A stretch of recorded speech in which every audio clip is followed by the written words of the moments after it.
Duh, Ra, berhentilah mengagetkan Mama. Mama berseru, wajahnya pucat. Papa yang tergesa-gesa menuruni anak tangga, bergabung di meja makan, tertawa melihat Mama yang sedang mengelus dada dan mengembuskan napas. Mama menatapku kesal.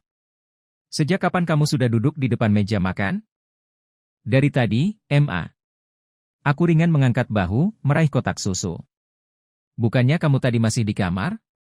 Berkali-kali Mama teriaki. Kamu agar turun, sarapan. Sampai serak suara Mama. Ini sudah hampir 5:30. Nanti terlambat. Ternyata kamu sudah di sini? Mama menghela napas sekejap, lantas di kejap berikutnya, tanpa menunggu jawabanku, sudah gesit mengangkat roti dari pemanggang, masih bersungut-sungut. Celemeknya terlihat miring, ada 1-2 noda yang tidak hilang setelah dicuci berkali-kali. Rambut di dahinya berantakan, menutupi pelipis. Mama gesit sekali bekerja. Ra sudah dari tadi duduk di sini kok. Mama saja yang gak lihat. Aku menuangkan susu ke gelas. Beneran. Berhenti menggoda mamamu, Ra. Papa memperbaiki dasi, menarik kursi, duduk, lalu tersenyum. Mamamu itu selalu tidak memperhatikan sekitar, sejak kamu kecil. Selalu begitu. Aku membalas senyum Papa dengan senyum tanggung. Itu adalah penjelasan sederhana Papa atas keanehan keluarga kami sejak usiaku 22 bulan. Sejak permainan petak umpet yang tidak seru. Sesimpel itu. Mama tidak memperhatikan sekitar dengan baik. Padahal, kalau aku sedang bosan, tidak mau dilihat siapapun, atau sedang iseng, aku menutupi wajahku dengan telapak tangan, menghilang.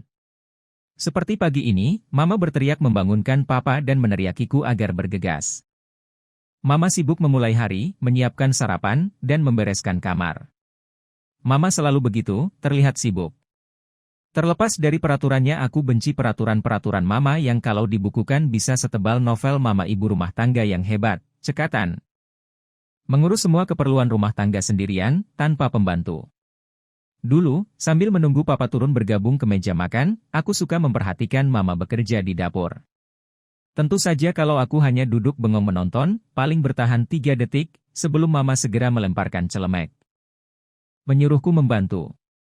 Jadi, untuk menghindari disuruh mencuci wajan dan sebagainya, aku iseng, menonton, sambil bertopang tangan di meja dengan kedua telapak tangan menutupi wajah, membuat tubuhku menghilang sempurna, mengintip Mama yang sibuk bekerja. Mama sibuk meneriakiku, Ra! Turun. Sudah siang. Lantas dia mengomel sendiri, bicara dengan wajan panas di depannya, anak gadis remaja sekarang selalu bangun kesiangan. Alangkah susah mendidik anak itu. Lantas dia menoleh lagi ke atas, ke anak tangga, berteriak, Papa! Turun, sudah jam 6 lewat. Bukankah ada rapat penting di kantor? Lantas dia mengomel lagi sendirian, bicara dengan wajan panas lagi, sambil membalik omelet, kalau mandi selalu saja lama. Contoh yang buruk. Bagaimana Ra akan bisa tangkas mengerjakan pekerjaan rumah kalau papanya juga selalu santai? Anak sama papa sama saja kelakuannya. Dulu aku suka tertawa melihat Mama mengomel sendiri. Lucu sekali. Aku mengintip dari balik jari, bersembunyi, sambil menguap karena masih mengantuk walau telah mandi. Aku bisa bermenit-menit diam, bertopang tangan, menonton Mama. Itu membuatku tidak perlu bekerja pagi-pagi membantunya, sekaligus tahu banyak rahasia, misalnya apakah aku jadi dibelikan sepeda atau tidak, apa hadiah ulang tahunku besok, dan sebagainya. Sekarang serunya hanya sedikit, tidak sesering dulu. Sejak usia belasan aku lebih dari tahu tanggung jawabku. Sekali 2 kali saja isengku kambuh. Seperti pagi ini, aku sebenarnya sudah sejak tadi turun. Dari lantai 2 rumah kami, rapi mengenakan seragam sekolah, bergabung di meja makan. Tetapi karena bosan menunggu Papa turun. Daripada disuruh-suruh Mama, aku memutuskan, bersembunyi, iseng menonton. Kamu sudah lama menunggu, Ra? Papa bertanya, mengambil koran pagi. Papa tahu tidak, tarif air pam sekarang naik 2 kali lipat? Mama lebih dulu memotong, berseru soal lain. Tangannya cekatan memindahkan omelet ke atas piring. Oh ya. Papa yang mulai membuka koran pagi mengangkat wajah. Itu artinya papa jangan mandi lama-lama, aku menyikut papa, berbisik pelan, membantu menjelaskan maksud celetukan mama. Papa beroh sebentar, tertawa, mengedipkan mata. Pura-pura mengernyit tidak bersalah. Siapa sih yang mandi lama-lama? Memang selalu susah mengajak kalian bicara serius. Sudahlah, mari kita sarapan, mama melotot, memotong kalimat papa lagi, menarik kursi. Semua hidangan sarapan sudah tersedia di atas meja. Kamu mau sarapan apa? Ra? Omelet terlezat sedunia, Ma. Minumnya segelas susu ini, aku menunjuk. Mama tertawa yang segera membuat wajah segarnya kembali. Nah, papa mau apa? Roti panggang penuh cinta, papa nyengir, meniru teladanku. Jangan. Gombal. Mama. Melotot meski. Di separuh. Wajahnya tersungging senyum. Siapa yang gombal? Sekalian jus jeruk penuh kasih sayang. Aku tertawa. Tentu saja gombal, Pak. Jelas-jelas itu hanya roti dan jus jeruk. Mama tidak berkomentar, menuangkan jus jeruk, ikut tertawa, sedikit tersipu. Lantas Mama mengambil sisa makanan yang belum diambil, meraih sendok dan garpu. Kami mulai sibuk dengan menu masing-masing. Kita sepertinya harus mengganti mesin cuci, Mama bicara di sela mulut mengunyah. Papa menelan roti. Sekarang rusak apanya? Pengeringnya rusak. Tidak bisa diisi penuh. Kadang malah tidak bergerak sama sekali. Tadi sudah diotak-atik. Mama menyerah, Pak. Beli baru saja. Aku terus menghabiskan omelet, tidak ikut berkomentar. Pembicaraan sarapan pagi ini sudah dipilih. Mesin cuci. Itu lebih baik, daripada Mama tiba-tiba bertanya tentang sekolah baruku, bertanya ini, bertanya itu, menyelidik ini, menyelidik itu, lantas membacakan 10 peraturan paling penting di keluarga kami. Mau Papa temani ke toko elektronik nanti malam? 2-3 menit berlalu. Mesin cuci masih jadi trending topik. Tidak usah. Nanti sore Mama bisa pergi sendiri. Sekalian mengurus keperluan lain. Paling minta ditemani Ra. Ra mau menemani Mama, kan? Papa mengangguk takzim. Mama memang selalu bisa diandalkan, tadi waktu bilang sudah diotak-atik. Itu bahkan berarti Mama sudah berprofesi setengah montir amatir. Aku juga mengangguk sekilas, asyik mengunyah, omelet terlezat sedunia. Ponsel Papa tiba-tiba bergetar, menghentikan sarapan. Papa menyambar ponselnya, melihat sekilas nama di layar. Aku dan Mama bertatapan. Ya. Halo. Papa bicara sejenak, lantas menjawab pendek-pendek. Ya, oke, baik, ya, oke, baik. Papa meletakkan ponsel sambil menghela napas. Papa minta maaf, sepertinya lagi-lagi tidak bisa menghabiskan sarapan bersama. 30 menit lagi Papa harus segera ada di kantor. Tuan Direktur memanggil. Tuan Direktur? Aku menepuk jidat. Selalu begitu. Papa tertawa. Ayolah, Papa harus bergegas, Ra. Papa janji, Ma. Gantinya kita makan malam bersama nanti. Mama menghela napas tipis. Kecewa. Baik.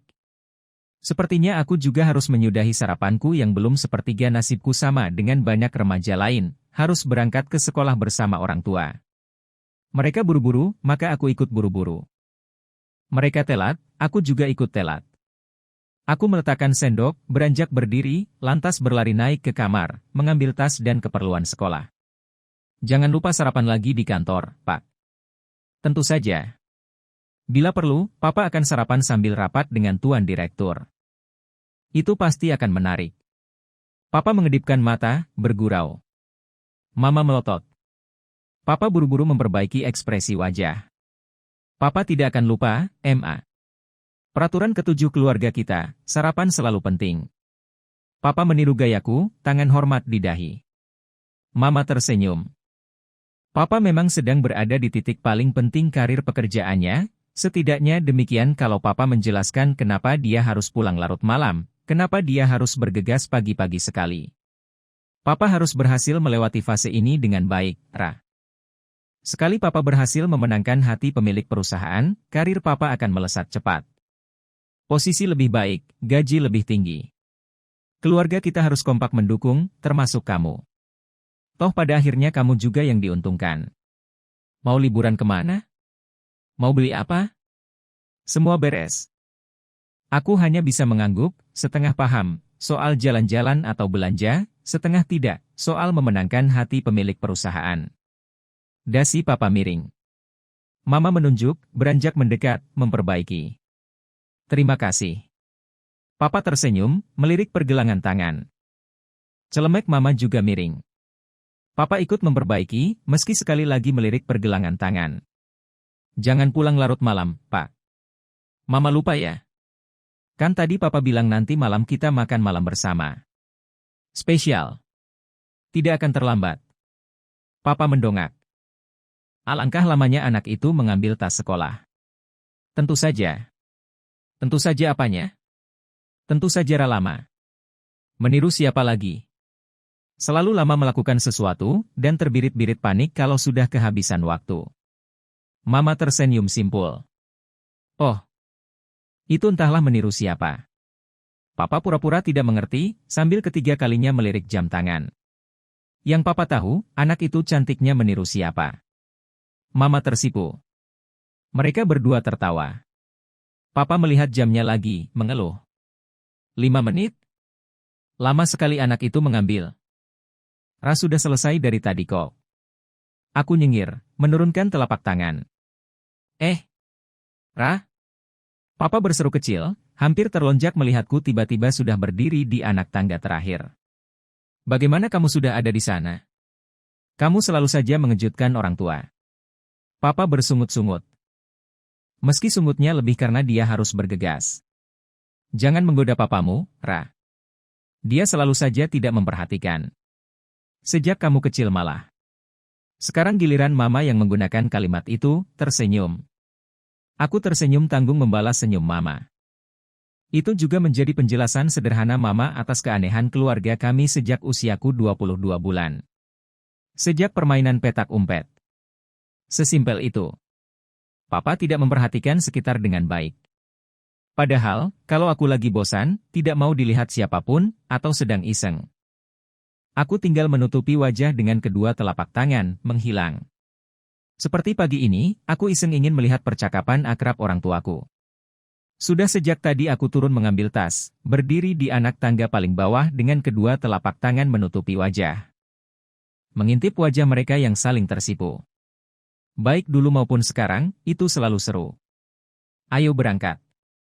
Papa berjalan lebih dulu. Aku mengangguk. Jangan lupa sarapan lagi di sekolah, Ra. Ra tidak akan lupa, Ma. Peraturan ketujuh keluarga kita, sarapan selalu penting. Aku mengangkat tangan, hormat. Mama mengacak poni rambutku. 5 menit kemudian, mobil yang papa kemudikan sudah melesat di jalanan. Pagi itu aku sungguh tidak tahu, setelah sarapan bersama yang selalu menyenangkan. Beberapa jam lagi, kejutan itu tiba. Ada yang tahu rahasia besarku, bukan hanya satu, melainkan susul-menyusul. Seluruh kehidupanku mendadak berubah 180 derajat.